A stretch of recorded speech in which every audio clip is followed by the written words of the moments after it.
Hello, നമസ്കാരം. എല്ലാവർക്കും study IQ PSCയുടെ മറ്റൊരു വീഡിയോയിലേക്ക് സ്വാഗതം. ഇന്ന് നമ്മൾ നോക്കാൻ പോകുന്നത്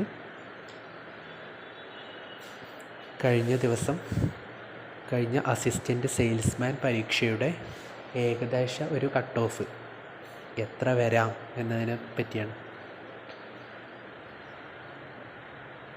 എൻ്റെ ഒരു ഒപ്പീനിയനിലാണ് ഇത് പറയുന്നത്. ഏകദേശം ഈ ഒരു റേഞ്ച് ആയിരിക്കാം കട്ട് ഓഫ് വരാൻ സാധ്യത. കട്ട് ഓഫ് ഏകദേശം ഒരു 58 മാർക്കിനും 67 മാർക്കിനും ഇടയിൽ വരാനാണ് സാധ്യത. അതിൽ കോമ്പറ്റീഷൻ കുറച്ച് കൂടിയ ജില്ലകളായ തിരുവനന്തപുരം, കോഴിക്കോട്, മലപ്പുറം അവിടെ കുറച്ച് കൂടി നിൽക്കാനാണ് സാധ്യത. പിന്നെ അതുപോലെ തന്നെ പത്തനംതിട്ട ഒന്ന് കുറഞ്ഞ് നിൽക്കാനാണ് സാധ്യത. 58 മുതൽ ഒരു 60 മാർക്ക് വരെ പത്തനംതിട്ട കട്ട് ഓഫ് വരാനുള്ള സാധ്യതയുണ്ട്.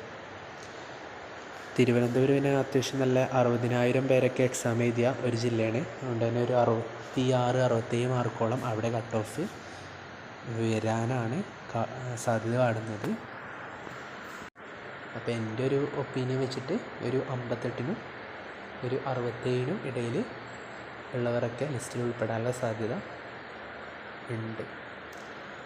ഓക്കെ, ഇത്രയാണ് എക്സാമിനെ കുറിച്ച് പറയാനുള്ളത്. Okay, thank you.